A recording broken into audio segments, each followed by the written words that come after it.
un'autentica tragedia quello che è accaduto, si stenta ancora a credere che possa accadere che una persona lì, tranquilla, indisturbata, nel Greto del Piave, che prende il sole, si riposa, ha la sfortuna di incontrare il destino e un destino così atroce. Nelle parole del presidente del Veneto, tutto lo shock di un'intera regione per il brutale assassinio di Elisa Campeol, un delitto che apre una più ampia riflessione sull'assistenza alle persone che soffrono di disturbi psichici, partendo dal monitoraggio di situazioni a rischio. Un monitoraggio assolutamente sempre più puntuale di queste situazioni familiari, di andare in aiuto alle famiglie, ma anche di avere contezza di quello che sta accadendo. La rete c'è, va ancora più intensificata, diciamo che si parte dalla famiglia, si parte dal centro di salute mentale, da quello che sono le cure, la verifica che le cure poi vengano praticate, poi è fondamentale che ci sia anche un supporto alle famiglie, perché in questi casi è fondamentale anche che le famiglie trovino subito una risposta. E oggi interviene anche il ministro della Salute Speranza nel corso della seconda conferenza nazionale sulla salute mentale,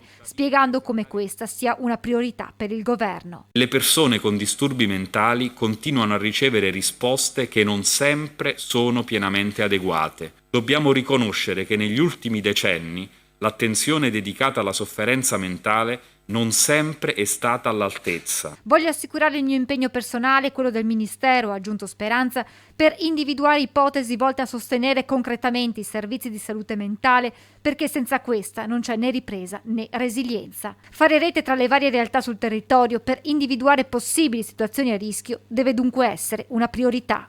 È difficilissimo perché sono casi che non sono noti alle istituzioni, non sono noti ai comuni, non sono noti alle aziende sanitarie, ai distretti e quant'altro. Però con le strutture sanitarie territoriali, i distretti, i nostri centri di salute mentale stiamo cercando anche effettivamente di mettere in campo tutte le azioni possibili per intercettare questi casi e per poi dare un percorso riabilitativo e evitare tragedie come quella che è successa a Moriago.